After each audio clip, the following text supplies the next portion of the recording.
মৌ, ঈদের পর বাজারের সরবরাহ কেমন দেখছেন? ক্রেতা বিক্রেতারা কি বলছেন?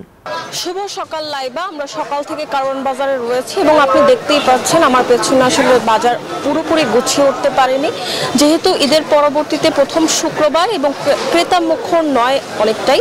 সাপ্তাহিক ছুটির দিনেও আসলে অনেকেই ঢাকায় ফেরেনি এবং এই জন্যই ক্রেতা শূন্য হয়ে পড়েছে বাজার। আপনি দেখতেই পাচ্ছেন যে দুই একজন হয়তোবা যারা ঢাকায় ঈদ করেছেন তারাই আসলে বাজার করতে আসছেন। আপনাকে যদি একটু বাজার পরিস্থিতি দেখাতে চাই, পেঁপে বিক্রি হচ্ছে 30 টাকা কেজিতে, মিষ্টি কুমড়া 20 টাকা কেজিতে, বেগুন 40 টাকা কেজি, করলা 70 টাকা কেজি, পটল 40 টাকা কেজি, ঢেঁড়স 25 থেকে 30 টাকা কেজি, লাউ 40 থেকে 50 টাকা পিস বিক্রি হচ্ছে, শসা 60 টাকা কেজি, টমেটো 120 টাকা কেজি, চায়না গাজর 140 টাকা কেজি, দেশি 80 থেকে 100 টাকা কেজিতে বিক্রি হচ্ছে। এবং বিক্রেতাদের সাথে কথা বলে জেনেছি যে যেহেতু সরবরাহ ঠিক আছে কিন্তু চাহিদা তুলনামূলক কম, ফলে কমেছে দাম।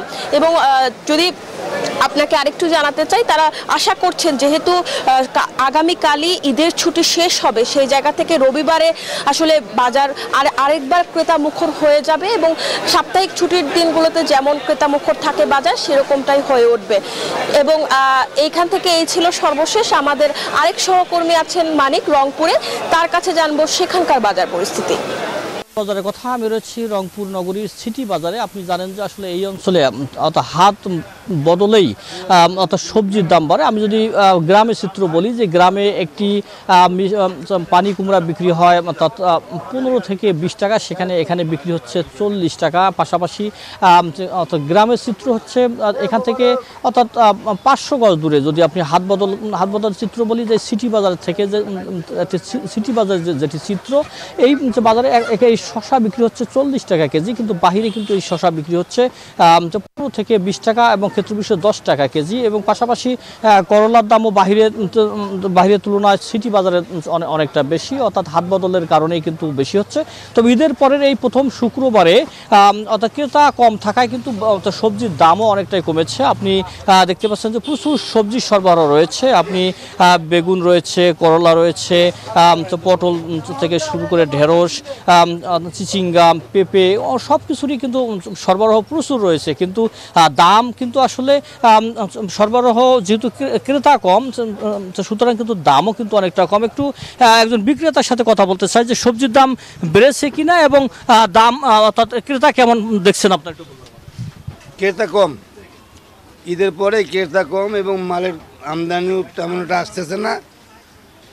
গরমের প্রভাবটা বেশি, খেতে ফলন একটু কম, মালের চাহিদাও কম, দামও কম, ক্রেতাও কম। একজন বিক্রেতার সাথে তিনি বলছিলেন যে ক্রেতা কম, এই কথা বলছিলেন। তো এই ছিল আমার কাছে রংপুর সিটি বাজার থেকে একই খবর জানতে সহকর্মী মাসুদ রয়েছে খুলনা, তার কাছে জানতে চাইব সেখানকার খবর। জি ধন্যবাদ। মানে খুলনায় কিন্তু একইভাবে কিন্তু ঈদের পরপরই কিন্তু সবজির বাজার আসলে আবার উত্তাপ ছড়াতে শুরু করেছে। আমরা সকাল থেকে কয়েকটি বাজারে খোঁজ নিয়েছি, সেখানে দেখতে পাচ্ছি যে বেশ কিছু পণ্যের দাম কিন্তু 10 থেকে 20 টাকা পর্যন্ত কেজিতে বৃদ্ধি পেয়েছে। আমরা এই মুহূর্তে গল্লামারি পাইকারি কাঁচা বাজারে এসেছি। এখানে কিন্তু আসলে বেগুন দেখতে পাচ্ছি 70 থেকে 80 টাকা দরে, উচ্ছে 70 থেকে 80 টাকা দরে, আলু কিন্তু 30 থেকে 35 টাকা, শসা 50 থেকে 60 টাকা দরে বিক্রি হয়েছে। প্রতিটি সবজির দাম কিন্তু এখানে 10 থেকে 20 টাকা পর্যন্ত আসলে বেড়েছে। আমরা কয়েকজন বিক্রেতার সাথে কথা বলার চেষ্টা করেছি, তারা বলছেন যে আসলে ঈদের পরে এখনো পর্যন্ত কিন্তু জমজমাট হয়ে ওঠে না এবং আমদানিও তেমন হয় না, এই কারণে আসলে সবজির দাম বেশি। একটু জানতে চাই কেন এই সবজির দাম বেশি? এখন সবজির দাম বেশি কেন? না, আমদানি কম আর খরিদ্দার কম, এই জন্য দাম একটু বেশি, মাল আসছে না এই জন্য। কোন কোন পণ্যের দাম বেড়েছে? কিছু কিছু পণ্যের দাম বাড়ছে, যেমন বেগুন, আলু, তারপর আপনার কাঁচকলা, উস্তে, এগুলো। পেঁয়াজ বিক্রি হচ্ছে কত টাকা কেজি? পেঁয়াজ 55 টাকা কেজি। আপনারা শুনছিলেন যে একজন বিক্রেতা বলার চেষ্টা করছিলেন যে আসলে আমদানি কম এবং ক্রেতাও কম। এই ছিল খুলনার বাজার থেকে সর্বশেষ। আমরা ফিরে যাচ্ছি স্টুডিওতে লাইবা জান্নাতের কাছে।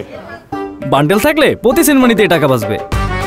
বিকাশ সেনমানি বান্ডেল কিনে জিতুন প্রতি লেনদেনে।